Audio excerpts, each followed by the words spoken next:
आप सभी वैष्णव जन को श्री हरिवंशी श्री सद्गुरुदेव भगवान की जय हो। श्री राधा वल्लभ लाल की जय हो। श्री वृंदावन धाम की जय हो। आप सभी संतों, भक्तों, प्रेमियों, रसिकों की जय हो। आपके श्री चरणों में मुझ अदम का बारंबार दंडवत प्रणाम। महाराज श्री की कृपा से, उनके श्री चरणों के बल से आज ही बहुत ही सुंदर सूत्र, बहुत ही सुंदर प्रसंग। जैसे भी हो, जिव्या को श्री भगवान नाम के उच्चारण में लगाइए। इस अद्भुत सूत्र पर हम गुरु कृपा से कथन और श्रवण कर, मनन और चिंतन कर अपने हृदय में इन सूत्रों को उतारने का, अपने आचरण में इन सूत्रों को उतारने का गुरु कृपा से हम प्रयास करेंगे। जैसे भी हो, जिव्या को श्री भगवान नाम के उच्चारण में लगाइए। प्रश्न है कि सच्ची चाह उत्पन्न कैसे हो। संतों का ये अनुभव है कि मलिन मन में शुद्ध चाह उत्पन्न नहीं होती। इसलिए सबसे पहले मन को शुद्ध करना है। मन शुद्ध करने का उपाय आजकल के लिए एक ही है। वह उपाय है भगवत भजन, भगवत स्मरण।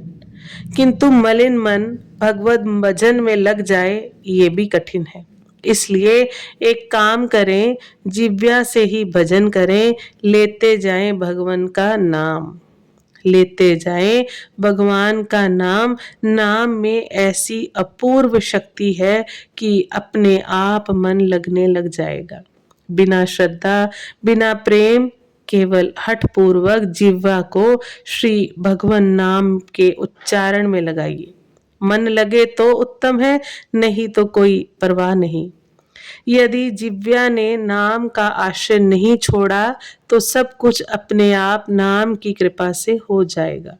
श्री रामकृष्ण परमहंस जी महाराज ने कहा, कोई अमृत के कुंड में उतरकर अमृत पान करे अथवा पैर फिसल कर गिर पड़े अथवा किसी के धकेल देने पर अथवा धक्का देने पर कोई गिरा दे या पैर फिसलने पर गिर पड़े या जानबूझकर जबरदस्ती उस कुंड में धक्का देके गिरा दिया जाए, यदि अमृत का संस्पर्श हुआ तो गिरने वाला चाहे किसी भी प्रकार से गिरा हो, वो अमर हो जाएगा। उसी प्रकार श्री भगवान नाम के संबंध से किसी प्रकार भी क्यों ना हो, उसी प्रकार श्री भगवान के नाम से संबंध किसी भी प्रकार भी क्यों ना हो, वह सर्वथा दुख से छुड़ा कर अत्यंत आनंद में प्रभु के चरणों में ले जाने वाला है। इसलिए पुनः पुनः एक ही प्रार्थना है कि वाणी का संयम करें। हंसी मजाक करके क्या होगा, विनोद करके क्या होगा। क्षण भंगुर जीवन में विनोद, हंसी मजाक का अवसर नहीं है। बहुत रास्ता तय करना है। आवश्यक काम प्रभु की सेवा समझकर करना है। इसलिए आवश्यकता अनुसार बोलने की जरूरत होने पर बोल लिया करें। ध्यान रखें कि कम से कम बोलकर ही काम चला लिया जाए और इसके बाद बाकी जो समय मिले उसमें निरंतर भगवान नाम की ध्वनि होती रहे। धीरे धीरे या जोर जोर से, जैसे भी संभव एवं सुविधा से हो।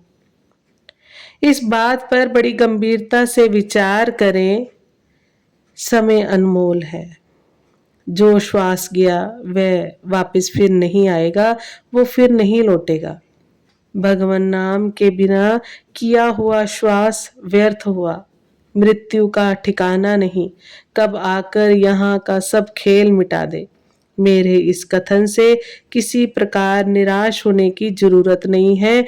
जरूरत है केवल अपनी ओर से पूरी शक्ति लगाकर भगवान को पुकारने की। हमारी शक्ति चाहे कितनी भी क्षीण क्यों न हो, यदि भगवान में लगा दी जाए अर्थात भगवान की शक्ति से संयुक्त कर दी जाए, फिर उस क्षीण शक्ति की ताकत कितनी बढ़ जाती है। उसके द्वारा हम अपनी बुराइयों को दूर करके सर्व दुर्लभ भगवन भगवन उच्च भगवत चरणों को प्राप्त कर सकते हैं। इसलिए भगवत कृपा की डोर खींचते रहे,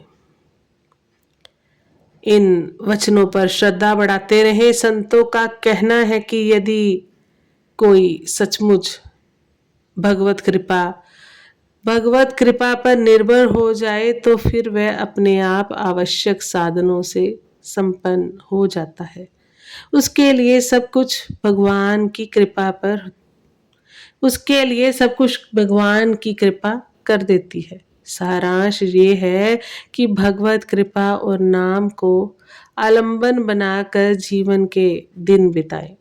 जगत एवं जागतिक चेष्टा से अलग होने की चेष्टा करें। आज का वातावरण भगवान मार्ग में किसी को प्रोत्साहन दे, ऐसी आशा कम रखिएगा। कलयुग का निरंतर बढ़ता हुआ प्रभाव साधना करने वालों को अभिभूत कर रहा है। फिर जो भगवान से विमुख है उनकी तो बात ही क्या है। इसलिए इस मार्ग में अकेले बढ़ना होगा। रोकने वाले बहुत मिलेंगे, बढ़ाने वाले विरले ही मिलेंगे। आपका मन कभी कर्तव्य के नाम पर, कभी धर्म के नाम पर आपको भगवान से हटाकर जगत में लगाएगा, इसलिए सावधान रहें। एक बानी करुणा निधान की, सो प्रिय जाके गति न आन की। जन अवगुण प्रभु मान न काऊ, दीन बंधु अति मृदुल स्वभाव।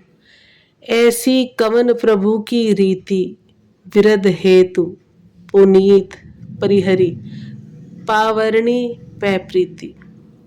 इन वचनों पर श्रद्धा बढ़ाते रहें। संतों का कहना है कि यदि कोई सचमुच भगवत कृपा पर निर्भर हो जाए तो फिर वह अपने आप आवश्यक साधनों से संपन्न हो जाएगा। सब कुछ भगवान की कृपा उसको आगे बढ़ाती जाती है। आप सभी वैष्णव जन को श्री हरिवंशी श्री सद्गुरुदेव भगवान की जय हो। श्री राधा वल्लभ लाल की जय हो। श्री वृंदावन धाम की जय हो।